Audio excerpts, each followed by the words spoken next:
Boa tarde a todos. Muito bem-vindos. O microfone aqui é para gravação, né? Só para avisar, mas acho que o ambiente é bem sonoro. Queria primeiro agradecer a presença de vocês, né, nessa tarde fria, chuvosa, né? Muito bom estar aqui. E eu queria começar com uma frase do Ogden, né, que coloca, e tem a epígrafe de um dos capítulos daqui, que a imaginação na sala de análise é simplesmente tudo, né? Isso é o Ogden. E eu penso que a imaginação também na vida, né, é tudo. Transformar e continuar enquanto houver tempo e estrada, né, para continuar. O livro Por que Ogden é testemunho de uma estrada percorrida, né, pelos textos, desde o primeiro encontro, né, com os textos do Ogden, que foi em 1996, com o lançamento aqui no Brasil dos Sujeitos da Psicanálise. Momento no qual fiquei capturada pelas suas ideias e forma de escrever. Tantos sujeitos, tantas vozes da psicanálise, com tons e texturas diversos. E foi o Inácio Gerber, né, que me apresentou, não está aqui hoje, esse rapaz, Thomas Ogden, né, tão encantador. Hoje, eu acho que a celebração dessa longa e prazerosa caminhada, bem acompanhada por vocês que estão presentes aqui hoje, e pelos colegas, né, que fazem parte do livro. Então, eu vou fazer uma apresentação geral, né, rápida e bem informal e afetiva, tá? Porque a apresentação formal está no livro, né, o currículo, aquelas coisas todas. Então, vou me permitir uma certa informalidade, né, mais calorosa nesse friozinho. A Gina estava presente desde o início, né, nesses encontros com o Ogden, nos diálogos abertos, assim que chamava, um evento que a gente organizava em 2003, lá no Instituto Sete Sapiense. Então, Ferro e Ogden eram os nossos convidados de honra, e é assim que a gente organizou e começou o curso Para Além da Contratransferência, o analista implicado. Então, a gente usava os textos numa época que eram pouquíssimos conhecidos e a gente tinha também pouquíssimos alunos na sala. Porque pouca gente conhecia os textos, né? Pouca gente nos conhecia, e foi, vamos dizer, acho que foi crescendo. Quando eu comecei na USP, que na realidade quando eu comecei mesmo foi em 2016, a primeira disciplina que eu ofereci foi, né, justamente sobre alguns textos do Thomas Ogden, em alguns textos onde ele aborda a teoria da Melanie Klein, né, e o Bion. E o Nelson Coelho, né, que também está aqui hoje, junto com o Daniel Cooperman, que não pôde estar, está no Rio, fizeram parte desse primeiro curso, né, e estão aqui, né, presentes também no livro, Daniel como coordenador da coleção, né. E o Daniel também nos convidou, eu e Elisa, né, uma pena que Elisa não pôde estar aqui hoje, para escrever o Porquê Klein, né, e assim se estreitou uma amizade, né, também muito grande entre eu e Elisa, e que culminou na criação, acho que do Lipsique, né, que vem se expandindo cada vez mais. E nessa primeira disciplina que eu ministrei na pós-graduação da USP em 2016, já estava lá presente o Janderson, né, que escreveu o capítulo do Ogden, leitor de Klein. O Davi chegou um pouco depois, né, que é uma dupla muito bem-humorada de pesquisadores. E acho que o Davi lembra, no outro curso que eu dei sobre o Ogden, acho que tinha umas 15 alunos, nem isso, né, Davi? Tinham bem poucos alunos, né? A turma esse semestre está com 40, né, alunos, né? E o Nelson Coelho também ministra, né, na USP, esse semestre também, uma disciplina sobre o Ogden e sobre o Green, né? Alberto, que eu conheci em 2018, na preparação do evento Do Afeto ao Pensamento, Bion e Laplanche, que também resultou num livro muito bom, né? E lá eu conheci a competência e dedicação, características dele, né, que também aparecem no livro de uma forma muito intensa, né, que vocês vão ver. A Fátima, que chegou em outubro de 2018 e que foi uma enxurrada de troca de ideias, vida, ternura, textos e boa poesia, né? Sua presença é chuva na alma. O Érico, que eu conheci em Londrina, lembra, Érico? Em 2019, né, mais recente, e que escreveu o Ogden, leitor de Freud, e o mais recente integrante do Lipsic, né, como professor do Lipsic. A Ana Fátima, que escreve também comigo o capítulo sobre Reverie, 2019, ela era tímida. Acho que as pessoas não acreditam mais que você era tímida. E ela se expandiu muito, né, nos textos, acabou um mestrado agora, muito bom. O Pedro, que é o caçula da turma, né, que também chegou em 19, e um caçula genial, né, como fala a Fátima. Né? O texto não combina, né, com a idade cronológica, né? Mas foi ele que escreveu, viu, gente? Não tenham dúvida disso. E a Idete, né, que chegou... por último, chegou pelo livro e trouxe um presente, que foi o partilhar dela da experiência de supervisão, né, com o Thomas Ogden. Bom, eu faço parte de 6 capítulos do livro, né, um sozinha, outro em coautoria com o Davi, 2 em coautoria com a Fátima, um em coautoria com a Ana e com o Pedro, e eu vou dar a voz, então, né, para os autores, né, vou chamar um a um, eles vão falar brevemente dos seus capítulos. Eu vou seguir a ordem que está no texto. Então, Alberto, the first one. Tem um ali? Não sei se tem um microfone aqui. Tem? Acho que não. É esse mesmo. Oi, boa tarde todo mundo. Eu tenho um pouco de pavor de palco e sou super tímido nessas horas, então vocês me perdoem. O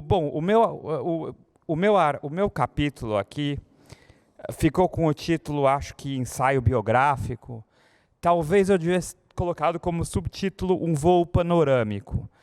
Com certeza eu quis incluir alguns dados biográficos que são pouco conhecidos. O Ogden é uma pessoa notoriamente reservada,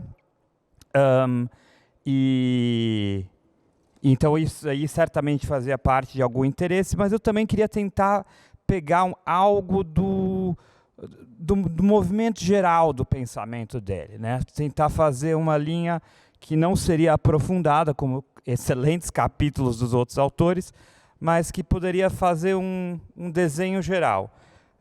A coisa que talvez tenha que caiu uma ficha para mim, foi, lendo Ogden cronologicamente, meio por inteiro, gradualmente foi se desenhando para mim uma certa noção de uma metapsicologia no Ogden, que eu coloco aqui entre as páginas 37 e 38, eu listo 5 itens, que eu acho que são os alicerces do que poderia se pensar como sendo uma metapsicologia dele. Isso é um tema que eu não consegui, né? Eu até pensei em escrever mais um texto e fui também um pouco pego de surpresa por outros trabalhos da vida, mas me levou a iniciar um pós-doc sobre Ogden, essa ideia. Então, eu acho que acho que era isso que eu queria comentar. Deixa eu só complementar que no final do livro o Alberto fez uma lista de todos os textos do Ogden publicados, porque ele republica em livro, né? Às vezes tem vários textos em português, mas não todos. Então está muito preciso para quem quiser fazer uma pesquisa sobre o Ogden. E nessa lista também uma coisa eu conversei com o Ogden um pouco para saber também a ordem efetivamente de redação desses textos. Então, textos que eles estão na ordem em que eles foram pensados e escritos. Obrigada, viu, Alberto? E vai ser um excelente aí, né, referência para as novas pesquisas. Gostaria de chamar o meu colega Nelson Coelho, meu colega da USP, para falar brevemente sobre a tradição e inovação, o estilo de Thomas Ogden. Obrigado, Marina, pelo convite para estar no livro. Acho que boa tarde a todos. Evidentemente, esse livro demonstra a importância que o Ogden já tem na psicanálise aqui no Brasil. Num período relativamente recente, desde a primeira publicação, né, nós temos menos de 30 anos desde o primeiro livro publicado dele, traduzido e publicado aqui no Brasil, quando a publicação dele nos Estados Unidos já vem lá dos anos 80. E fico muito feliz que isso possa estar acontecendo. É um autor que tem muita importância na minha trajetória. Esse artigo que está publicado no livro é uma reescritura de um artigo que foi publicado originalmente, acho que em 2012, foi feito, na realidade, a convite do Érico Campos, que já foi mencionado, que hoje em dia é professor na Unesp, na época era professor na Unimep, de Piracicaba, fez um evento junto com um grupo de orientandos meus, na época, autores e alteridade, Freud e alteridade e tal, e me coube Ogden e alteridade. Foi quando então eu mergulhei pela primeira vez para escrever alguma coisa sobre o Ogden, embora já vinha lendo com a Marina desde 96, quando o livro saiu aqui no Brasil. Por indicação, a minha leitura partiu de um convite da Elisa Ulloa Sintra, que já foi mencionado aqui também, que dizia, ela tinha feito um texto sobre o meu livro Força da Realidade na psicanálise freudiana, e onde eu trabalho uma noção lá de realidade clínica, a partir da realidade material e realidade psíquica. Ela dizia, esse esquema que você pensou, trabalhando com 3, tal, tem bastante relação com algumas ideias do terceiro analítico do Ogden, você vai adorar o livro. Daí lemos, inclusive, junto o livro, com Luiz Cláudio, Patrícia e Elisa. Então, é uma trajetória coletiva, né? Eu acho que essa é uma outra coisa bacana, acho que a Marina está mostrando um pouco isso, um modo nosso de trabalhar na universidade, mas acho que é um modo de como o conhecimento vai sendo construído, né? Então, a última coisa a dizer é que na reescritura desse artigo, que então tem, sei lá, alguma coisa como 15 anos ou um pouco mais, o que eu fui podendo perceber, e eu trabalhava naquela primeira versão, 2 conceitos fundamentais, posição autista contígua e terceiro analítico, terceiro sujeito analítico, é que, de fato, o Ogden constrói um estilo próprio, claramente, né? Vale dizer que o Ogden, de todos os escritores analistas que escrevem textos, autores psicanalistas, talvez ele que seja o que melhor escreva. É um autor muito gostoso de ser lido. Não à toa ele tenta uma carreira paralela de escritor, acho que menos bem sucedida do que a de analista. Acho que ele escreve melhor como analista do que como autor de ficção ou de quase ficção, mas enfim, esse é o meu gosto. De qualquer jeito, diferente, por exemplo, do Green ou de vários outros autores dessa psicanálise mais contemporânea, ele é muito bom escritor, o que ajuda muito a leitura. Então, o meu texto chama Tradição e Inovação, o estilo de Thomas Ogden, porque o estilo dele tem a ver com isso, né? Um respeito e um trabalho muito consistente com a tradição, a leitura dos autores fundamentais da história da psicanálise, uma valorização da história da psicanálise e da transmissão da história da psicanálise, ao lado, ou a partir disso, inclusive, do reconhecimento dessa tradição, a capacidade criativa, inovativa, propondo conceitos, propondo ideias e, acima de tudo, acho que propondo um jeito de falar da clínica que é muito único, né? Ele é um grande escritor de casos clínicos. Não casos clínicos no sentido de uma história só do caso, mas da imbricação das ideias teóricas com a maneira como ele pode ver essas ideias na clínica. Então, é um prazer que esse livro tenha saído e que o Ogden seja um autor que possa ser mais e mais lido aqui no Brasil. Obrigado, Marina. Então, até deixa eu aproveitar, antes de chamar o Érico, fazer um comentário.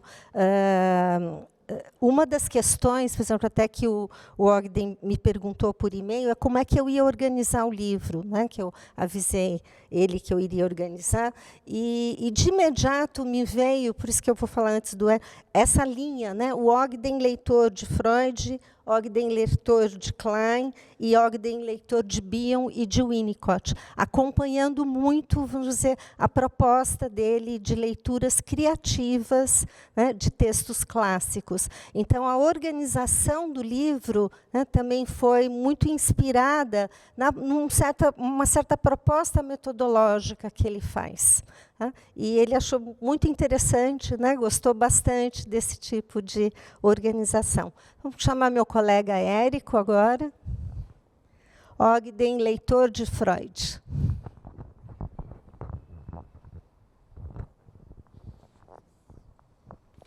Obrigado, Marina. Obrigado a todos e a todas. É um prazer estar aqui. De fato, eu sou um dos últimos a entrar no grupo, né? Fiquei muito contente. A gente estava lembrando, né? O Nelson estava me contando do evento lá da Unimep, e eu não lembrava, né? Que tinha se na Associação Livre, era o nome do instituto. Eu não lembrava que tinha sido ali o começo daquele texto, né? Mas eu conheci o Ogden pelo Nelson, né? Na época eu estava na graduação, começando a iniciação científica, e ele estava estudando o Ogden com a questão da alteridade, e foi lá que eu fui apresentado para o Ogden, mas me encaminhei para um outro caminho, que foi estudar a metapsicologia freudiana. E aí, né, a vida dá voltas, né? E aí entrei na Unesp, conheci a Marina, começamos a trabalhar. Também estava lembrando que também tem a questão do Instituto de Psicanálise de Bauru, que é onde a gente tem trabalhado bastante o Ogden. Já é o segundo curso que a gente dá de Ogden lá. Tem sido cursos online, inclusive, com bastante interesse, né? Teve os lançamentos do livro por lá também.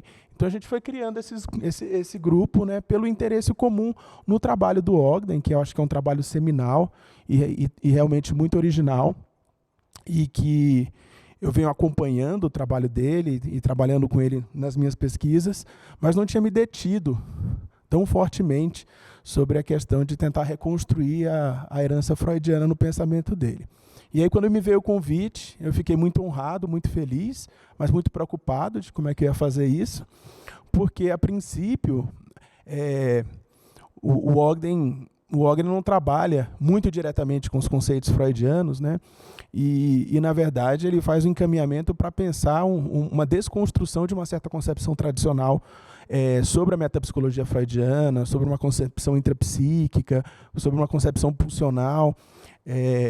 Mas, como eu tento falar no capítulo, ele tem uma inspiração freudiana e psicanalítica por excelência, né? Uma relação com a escrita e com a clínica, que eu acho que é fundamentalmente freudiana, mas, né, um diálogo que passa por diferentes momentos, né, na obra dele com o Freud. Então, no meu capítulo, eu tentei recortar 2 momentos da obra dele. Um momento mais inicial, que é o do Matrizes e dos sujeitos da psicanálise, onde o diálogo com o Freud é mais direto. Um diálogo que passa justamente sobre a questão de como pensar a noção de um sujeito psicanalítico, de um sujeito freudiano, o que por si só, na época e hoje ainda, é uma discussão muito interessante, porque na tradição da psicanálise de língua inglesa não se costuma referenciar, discutir, tomar a concepção de sujeito como uma concepção fundamental para pensar a subjetividade. E o Ogden, diferentemente da maioria dos autores de língua inglesa, faz esse resgate na obra dele, no começo da obra dele, para pensar a questão de um sujeito e se propor a pensar a ideia de um sujeito freudiano. Então, acho isso uma contribuição muito importante do Ogden para uma certa leitura do Freud na psicanálise contemporânea. Então, eu tento trabalhar um pouco isso no capítulo. E depois, um segundo momento, onde o diálogo com Freud é mais direto na obra do Ogden, me parece um momento onde ele faz o retorno às leituras criativas e retorna ao Luto e Melancolia do Freud, em 2 textos, inclusive, que são mais ou menos parecidos, né? São editados em momentos diferentes, um é reedição do outro, mas onde ele discute o Luto e Melancolia do Freud para defender uma tese que eu acho também muito original e muito inovadora, que é pensar que ali tem o início da psicanálise das relações de objeto.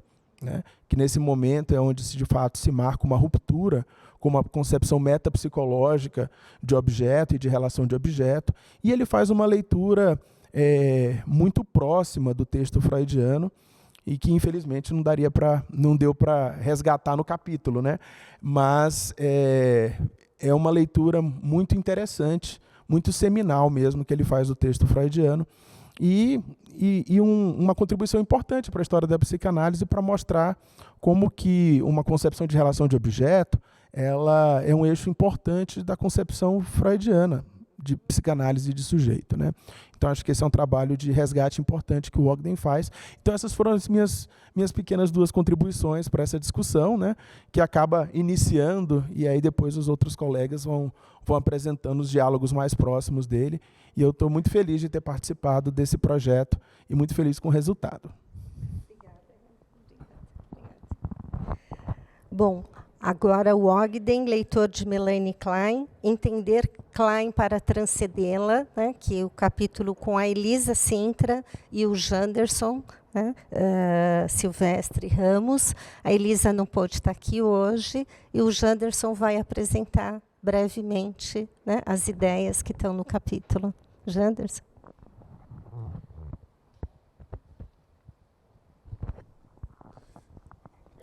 Bom, boa tarde, pessoal. Muito contente de estar aqui, muito contente com o convite. Acho que assim como o Érico comentou a respeito de escrever sobre a leitura que o Ogden faz de Freud, né, para mim também foi um desafio poder fazer essa retomada, né? Principalmente porque o Ogden é um autor muito original, né? Então, poder pensar em como ele faz o resgate da tradição, né, e se apropria de um jeito muito original, é algo que é um desafio de se fazer, né? E ao mesmo tempo em que o Ogden também dá muitas pistas nesse sentido, né? Então ele tem esse livro que é literalmente leituras criativas, né? Então que ele vai lá retomar textos de muitos autores, né? E fazendo uma apropriação muito pessoal, né, dizendo assim como ele vai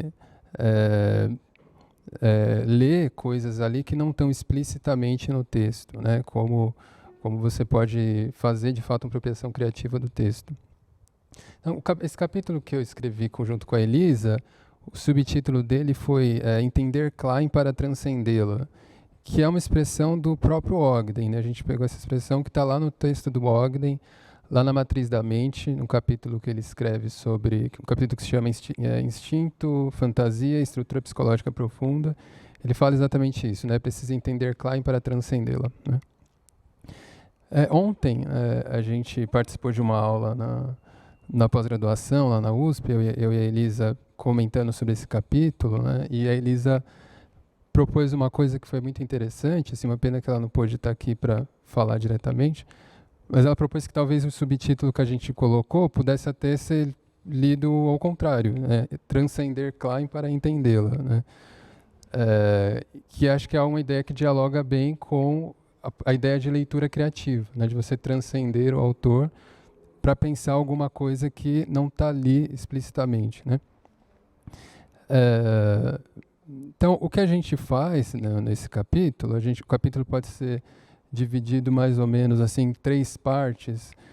Uma primeira parte a gente vai pensar a apropriação que o Ogden faz do conceito de fantasia inconsciente na Klein, né, como ele retoma ideias kleinianas e o texto da Susan Isaacs, né, lá das discussões controversas, e como a leitura que ele faz do conceito de fantasia inconsciente, de certo modo, está subjacente ao conceito de terceiro analítico, né? Então, por exemplo, quando ele fala do nível de simbolização presente na atividade de fantasia inconsciente, né?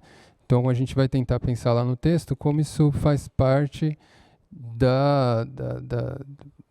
do que se dá no encontro analítico, né? Então, ele diz, por exemplo, assim, né, para a gente entender o modo de funcionamento da fantasia inconsciente no bebê, a gente precisaria tentar o impossível, né, que seria tentar sair de um pensamento, de uma lógica verbal, em que a gente está enredado no nosso mundo adulto, e tentar pensar sem palavras, né, que seria o modo do pensamento do bebê, né.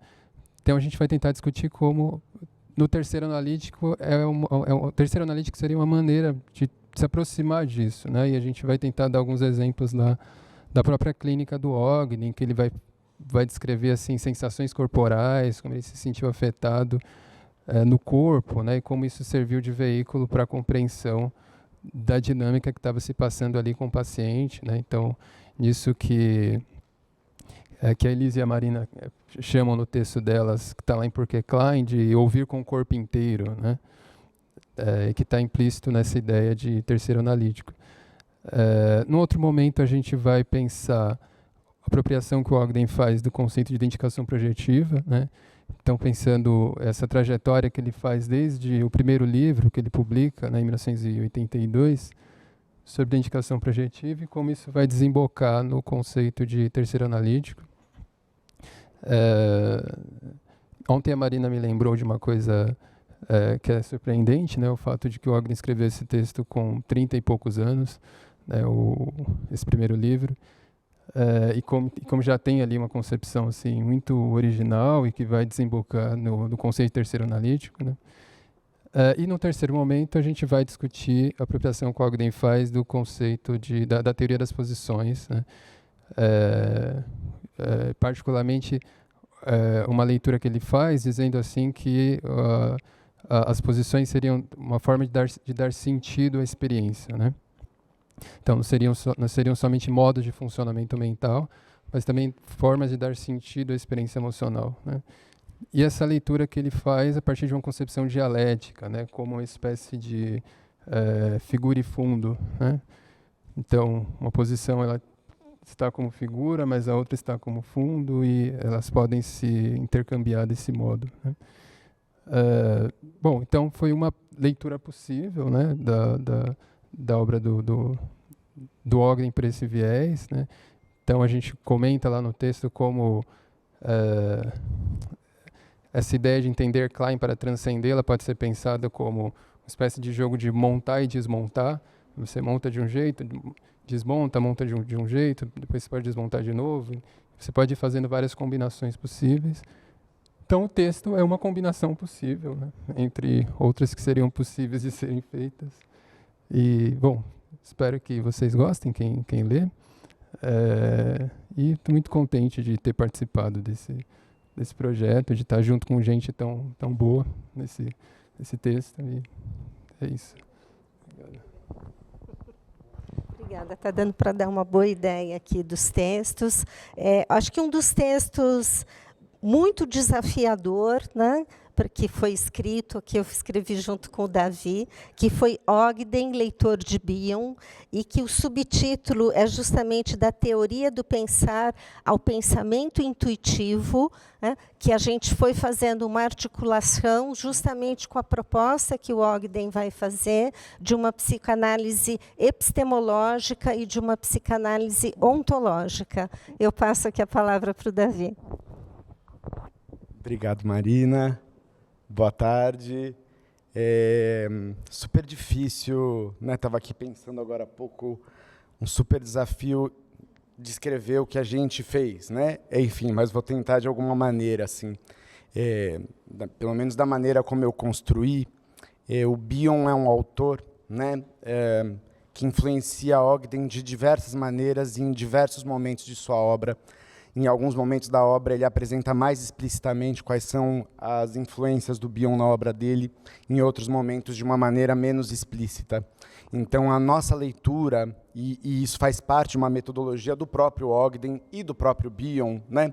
A nossa leitura é uma tentativa de captar tanto aquilo que é compreendido como bioniano dentro da obra do Ogden, quanto aquilo que não é compreendido como bioniano na obra do Ogden, mas que nós, metodologicamente, a partir dessa leitura, entendemos que existe de Bion na obra do Ogden, né? Então, pensando que o Bion era um autor que se interessava muito por questionar e provocar os psicanalistas a pensarem se a escrita dele se aproximava da experiência emocional na clínica, né? Essa era a grande questão do Bion. Então, pensar como uma teoria poderia se aproximar da clínica de algum modo. A gente recorre primeiro, né, no texto dos textos do Ogden, a um texto especificamente que são os 4 princípios do funcionamento mental a partir de Bion. Esse texto é um compilado, né, assim, super denso e conceitual, que junta um tanto, né, primeiro faz uma provocação, né, porque dentro do título do texto existem os 2 princípios do funcionamento mental do Freud, então é um texto continente para um pedaço da história da psicanálise, ao mesmo tempo ele contém a teoria do pensar do Bion, então, né, tem um bom outro pedaço de construção teórica e conceitual, e no meio disso tudo existem os conceitos do Bion devidamente apresentados e incrementados pela leitura clínica e teórica do próprio Ogden, né? No fim das contas, né, o que a gente vai entendendo a partir da leitura do Ogden, do Bion, é que ele entende, e isso está encarnado quase que na alma do Ogden, e ele expressa isso em alguns momentos, que é preciso fazer algo mais do que compreender, né, do que entender o que alguém está dizendo, e sim caminhar para um caminho ontológico de tornar-se algo diante do paciente, né, diante do analisando, da analisanda, mas também diante das leituras. Essa é a proposta da leitura transitiva, ou seja, de que um texto afeta o leitor a cada momento de uma determinada maneira e que é só dessa maneira que um leitor pode entrar em contato com o texto.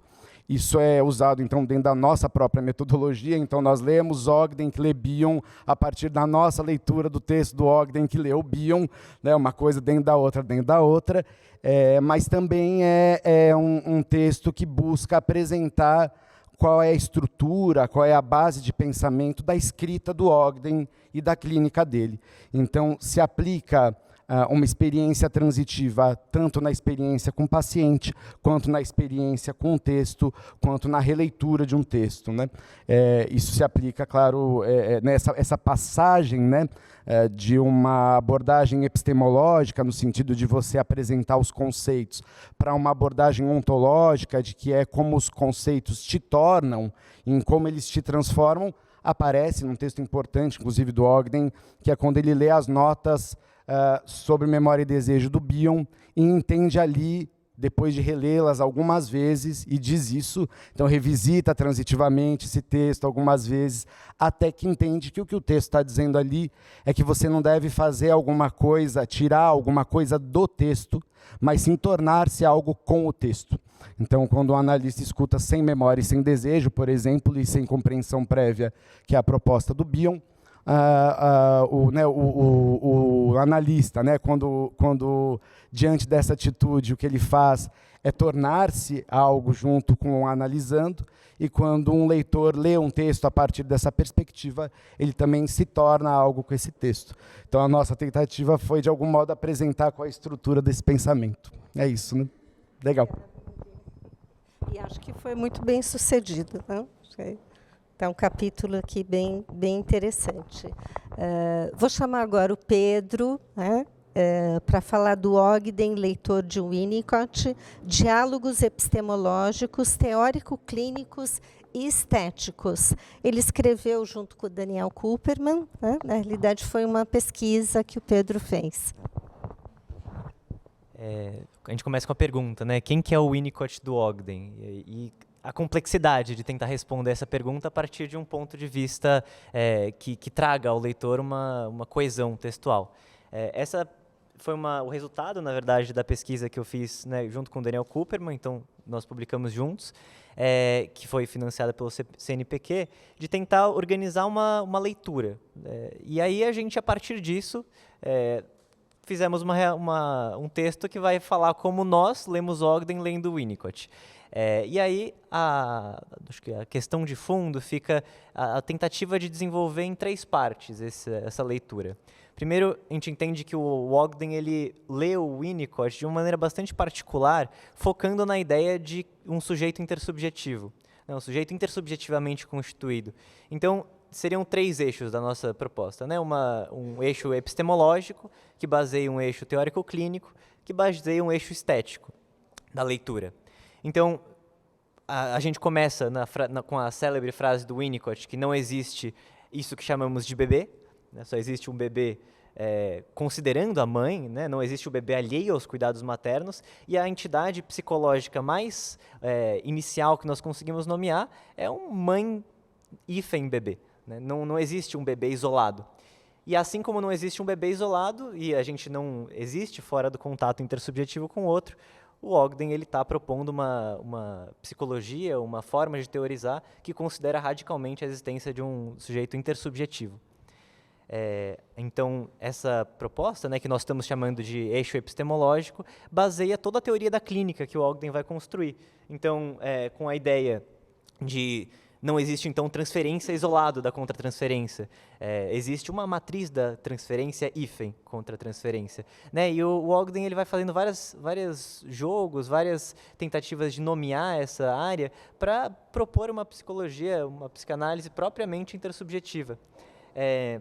E a gente entende que todo esse eixo teórico-clínico ele vai basear a resposta de o que eu faço com a experiência. Né? Então, tentamos nomear de eixo estético a sensibilidade do analista com o analisando naquele momento e o que ele faz e como ele compreende os sentimentos, os devaneios, as ruminações, as lembranças que te vêm durante as sessões.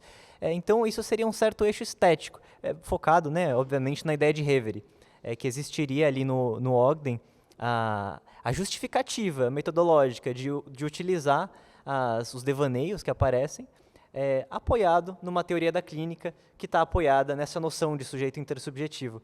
Então, claro que foi uma tentativa de organizar em 3 níveis uma leitura do Ogden, que lê o Winnicott, mas acho que foi uma forma de sistematizar esse conhecimento e aproximar os dois autores, né? Principalmente a partir da matriz da mente, dos sujeitos da psicanálise, entendendo como que o Ogden ele diz muito disso, mas o conhecimento que ele produz a partir do Winnicott tem uma inspiração que atravessa a obra durante até a Reverie, né? Que depois virou o tema das minhas pesquisas mais recentes, mas acho que é um pouco do que a gente produziu nesse capítulo.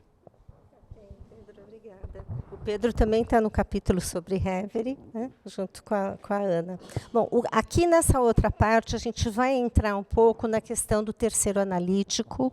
Né? Tem um capítulo que é só meu, que é sobre a identificação projetiva e o terceiro analítico, né, como é que, através de todo estudo que o Ogden faz do conceito de identificação projetiva e a característica de intersubjetividade desse conceito, ele constrói, na década de 90, né, exatamente 94, o conceito de terceiro analítico, né, que chama um pensamento psicanalítico em busca de um autor. E para falar do terceiro, né, eu vou chamar a minha colega Gina Tamburrino, né, que vai falar também do encontro dela com o Ogden no terceiro analítico, né, e depois a Idete também vai falar um pouquinho sobre o supervisionando a partir do terceiro. Oi, gente, boa tarde. Bom, deixa eu falar um pouco, então, qual é o meu encontro com Ogden, né? É um autor que, para mim, desde que eu comecei a pesquisar o que acontecia na clínica, né, que eu acho assim que de mais original, né, o que acontecia comigo, no encontro com cada analisando, eu tive a felicidade de encontrar o Ogden, né? Eu encontrei o Antonino Ferro e, na sequência, eu encontrei o Ogden. Já nessa época, eu e Marina, na PUC, fazendo lá mestrado, doutorado, montamos o curso, né, o Para Além da Contratransferência, o Analista Implicado, e que falava justamente, né, o Ogden traz justamente essa questão da implicação do analista. E que é uma coisa assim, que me aliviou muito, porque era muito difícil poder conversar com alguns autores, com algumas pessoas, né, colegas, sobre essa implicação, essa tal implicação. E isso sempre me pegou, continua me pegando. Eu acho que o dia que deixar de me pegar, não vou mais poder ser analista, né, acho que vou ter que mudar de profissão. E o Ogden foi assim, ele realmente me capturou, né? E quando eu encontrei com ele, foi justamente pensando em questões que aconteciam com o analista no encontro com o analisando, e aí eu encontrei esse conceito de terceiro analítico, fui entender questões ligadas à identificação projetiva, porque ele vai falar, né, do terceiro subjugador, do sujeito subjugador, e fui então me aprofundando. O que assim me encanta no Ogden? Ele, quando escreve, ele cuida muito do leitor.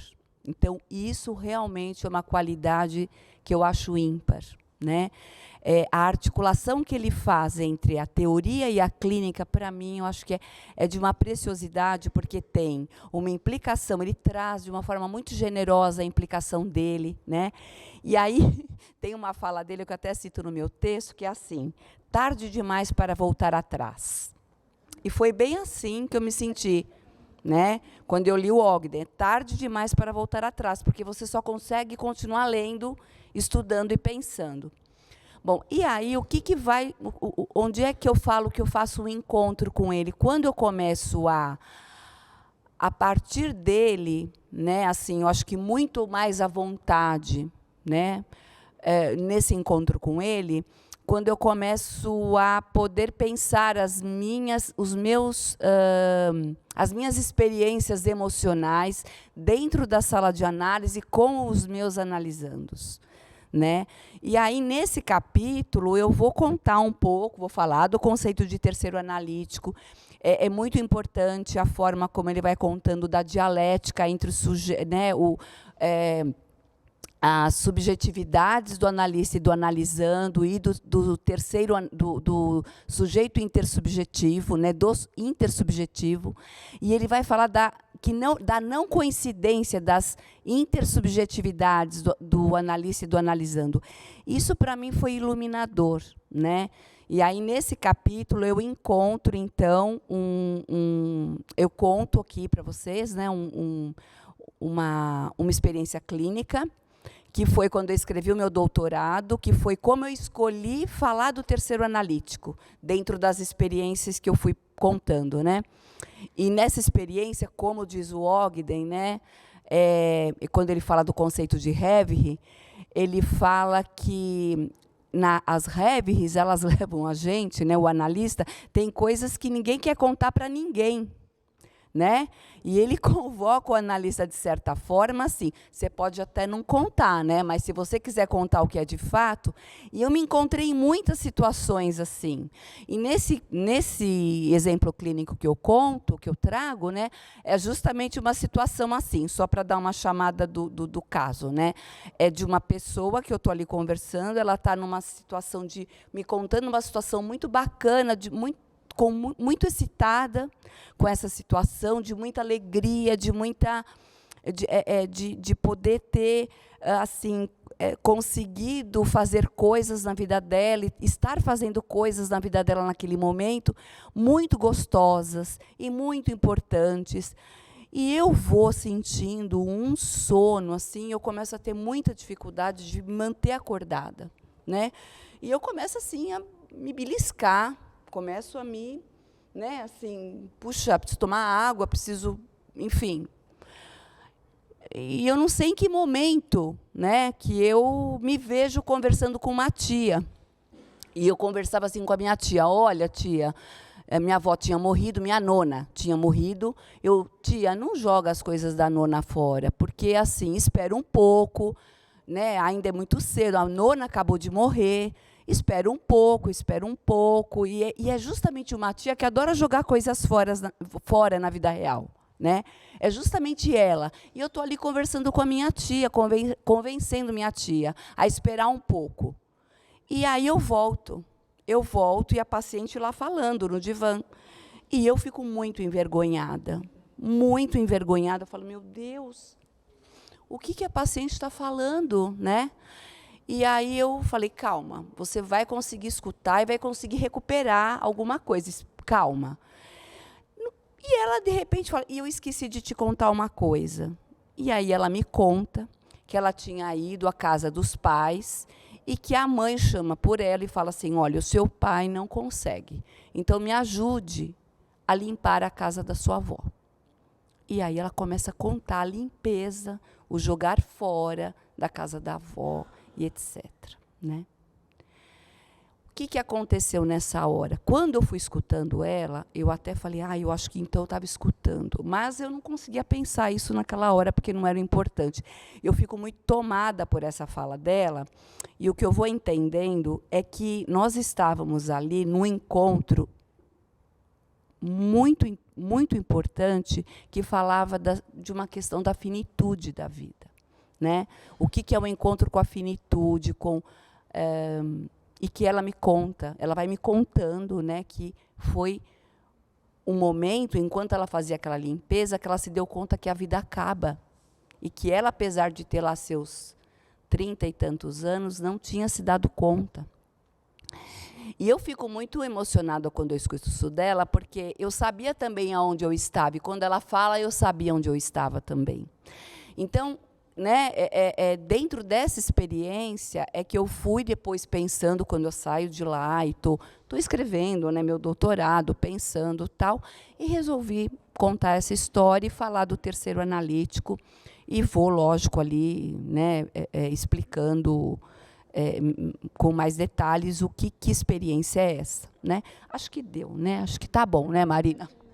Ótimo, Gina. Trouxe aqui uma vinheta clínica para a gente, está muito bom, para continuar com a IDET, né, justamente falando do terceiro, a partir da experiência de supervisão com o Thomas Ogden. Bom, eu não posso me furtar a agradecer o convite, né, muito generoso e honroso de estar aqui e de estar podendo participar desse projeto marcante. E então eu vou tentar contar um pouquinho para vocês da minha trajetória, né, dessa trajetória com a pessoa do Ogden, né, que eu tentei descrever aqui.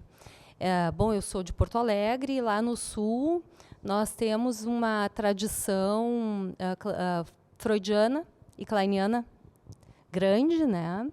E houve um momento, eu diria assim, há uns 30 anos, que começou a aparecer alguma coisa de Bion, né, e mais dos pós-kleinianos, e, enfim, Winnicott. Então, quando eu estava ali já por uns 25 anos de convivência com a psicanálise, eu já conhecia Ogden, mas aí eu leio 2 livros dele de literatura geral e fico muito tocada, né? E eu gosto muito de ler.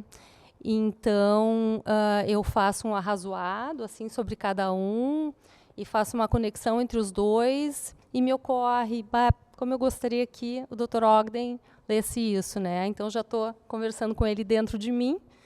E eu não tenho o e-mail dele, essas tantas. Eu faço contato, então, com a secretária da IPA e ela me diz, ele não participa, né, de nada, mas eu tenho um e-mail antigo, tenta. Então, assim, eu meio que joguei uma mensagem numa garrafa sem saber se eu ia ter esse retorno ou não, e ele me retornou, e enfim, saíram conversas muito interessantes.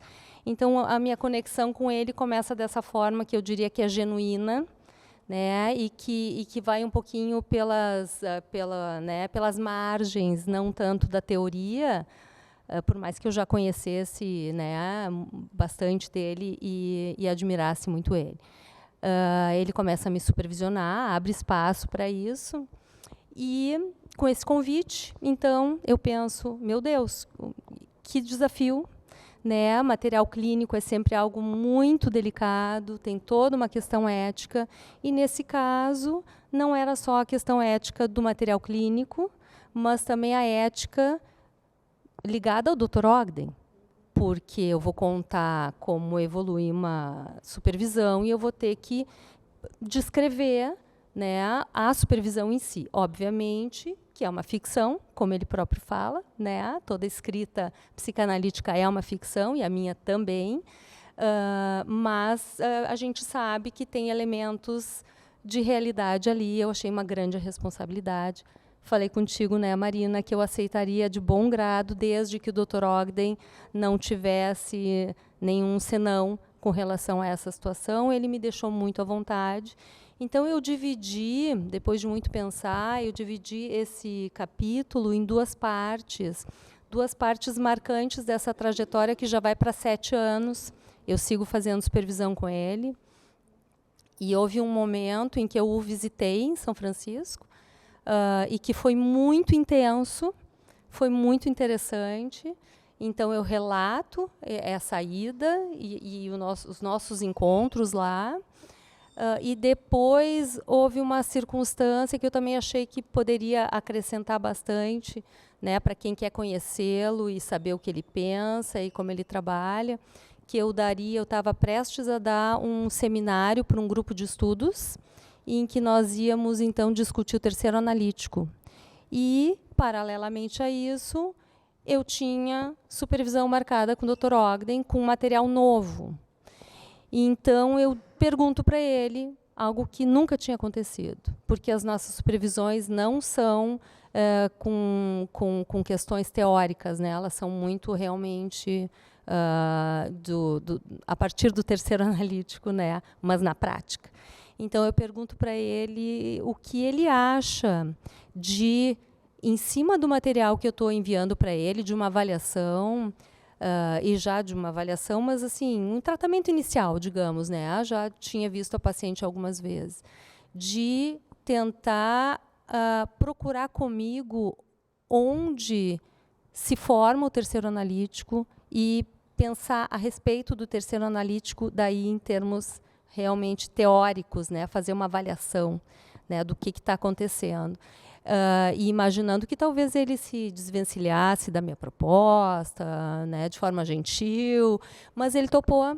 Então, foi muito bonito e ele ficou muito entusiasmado, né? Então, ali eu acho que dá para ver o Dr. Ogden trabalhando criativamente, vivamente, ao vivo, né?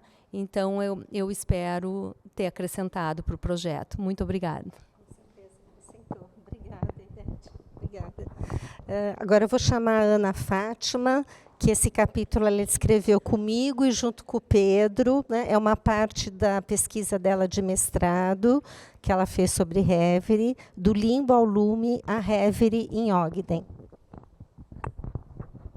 Boa tarde. É um prazer estar aqui e agradeço novamente a Marina pela oportunidade. Meu encontro com Ogden foi concomitante ao encontro com a Marina, na disciplina em 2019. E é desses encontros que, de fato, uma vez que aconteceu, uma vez que começou, é impossível voltar atrás mesmo. E, enfim, eu preparei um texto para apresentar um pouco do capítulo, que é um aperitivo, né? Porque são textos, já fazendo a propaganda do livro, são textos saborosíssimos que tem nesse livro. Então, eu preparei um aperitivo aqui para não me perder no tempo e espero que dê para ilustrar um pouco do que a gente apresentou aqui, eu, Marina e Pedro. Uma parceria muito fértil e afetiva. Bom, então, o título é Do Limbo ao Lume, a Reverie em Ogden. Como o título já diz, o protagonista desse nosso capítulo é a noção de Reverie, termo introduzido na psicanálise por Bion, mas que foi ganhando status de conceito nas formulações de autores contemporâneos. E Ogden é um desses autores fundamentais para pensarmos os desdobramentos e a expansão do conceito no campo psicanalítico. Thomas Ogden faz uma leitura muito criativa, extremamente autoral do conceito de Reverie, relacionando, por exemplo, a experiência clínica da Reverie à composição musical homônima do pianista francês Debussy, cuja melodia tranquila cria uma dinâmica fluida musical que remete a um estado de sonho da mente, um devaneio. Ogden traz a ideia de que a música acontece no espaço entre as notas, e na psicanálise, a captação do humano ocorre entre o espaço das palavras ditas e do silêncio que ressoa entre analista e analisando. E é exatamente na escuta fluida e sensível do encontro analítico que as Heveres podem emergir. Segundo o autor, as Heveres costumam ser vividas como ruminações de elementos sensoriais e imagéticos que se constroem a partir do encontro intersubjetivo e que exige do analista uma tolerância à sensação de estar à deriva, ao desconcerto causado pelo contato com o desconhecido, com o incognoscível da experiência. Numa espécie de limbo, a analista e analisando experimentam essa turbulência, a indefinição, a dúvida, dessas coisas, como a Gina disse, que a gente não quer contar, analistas não gostam de falar, é isso. Indefinição, dúvida. E ainda que sejam sensações extremamente inquietantes, a Hever é colocada por Ogden como em uma condição análoga a uma bússola emocional, e a partir da qual somos levados a experimentar uma infinidade de sensações e sentimentos, um lume que nos permite percorrer caminhos ainda não desbravados. Iniciamos o capítulo com uma epígrafe. É uma passagem na qual Ogden diz, agora citando Ogden, o momento produtivo entre sonho e Hever, entre Hever e interpretação, entre interpretação e vivência, no e do terceiro analítico, são, para mim, o cerne daquilo que é único no sentimento de vitalidade da experiência analítica. Ogden, então, nos convida para uma clínica implicada, que se estrutura a partir de uma presença e de uma escuta receptiva à captação do humano. A partir dessa visão, fica claro o quão essencial se torna o espaço analítico para a experiência de ser e estar vivo, processo que pressupõe expansão da mente de uma maneira criativa. O trabalho clínico nos convoca para sermos sensíveis e disponíveis, o que possibilita a abertura para caminhos para uma vivência vitalizadora. Vemos em Ogden como a teoria dá corpo à clínica e como a clínica dá vida à teoria. Assim sendo, encerramos o capítulo apresentando ao leitor uma vinheta clínica na qual a Hever, criada e encontrada no e pelo terceiro analítico, é narrada a fim de descrever a captação do humano, dando luz às formulações ogdenianas. E é, portanto, na vivência do terceiro analítico intersubjetivo, na abertura e receptividade que o analista disponibiliza para a sua escuta, uma escuta de corpo inteiro, que a sonoridade entre as notas, os ecos entre as palavras, o indizível e o impensável podem ser sonhados. E quando se pode sonhar, pode-se viver a própria experiência emocional, aprender com ela e transformá-la. Bom, é isso. Foi muito prazeroso escrever esse texto nessa parceria ótima desses meus queridos parceiros, Pedro e Marina. E espero que vocês aproveitem e apreciem. Obrigada, gente. Vocês estão vendo que é o trabalho de uma comunidade, né? Como o Nelson falou, né? É a forma como a gente vai produzindo pesquisa, textos, né? E costurando os afetos junto. Então, tem uma pós-doc aqui extremamente produtiva, a Fátima Flórido, que a gente começou investigando justamente a função vitalizadora do analista e virou, junto com o Luiz Cláudio, o livro Chuva na Alma, né? E agora, no segundo momento do pós-doc, a gente está investigando a questão da linguagem, né? Que é algo também muito importante para o Ogden, e que ele, vamos dizer, parte, acho que dessa leitura que ele tem do Bion, né? Que a linguagem ela precisa ser vitalizada e precisa ser uma linguagem viva, né? É uma conversa sonhante mesmo entre analista e analisando. E tem 2 capítulos em autoria com a Fátima, ela vai falar de um só em função do nosso tempo. Então, quero agradecer. É com muita alegria que eu trabalho com a Marina. Ela é uma agregadora, como vocês estão podendo ver, né? Ela junta, né? E assim, o meu pós-doc com a Marina, você falou que eu ia falar, Marina. Eu vou ter que repetir.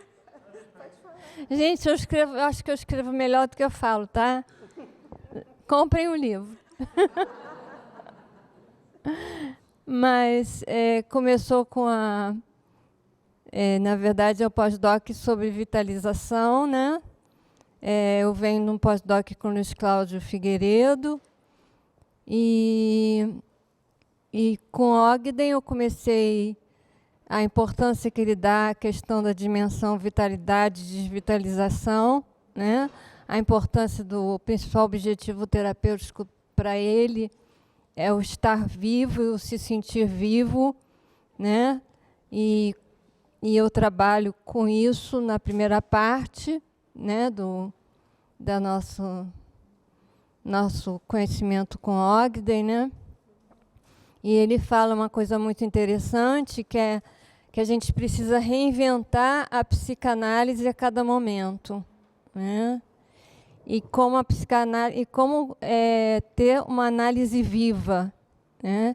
E aí eu vou discorrendo sobre o que é uma análise viva a partir dele, claro. E aí a gente desemboca na linguagem, né?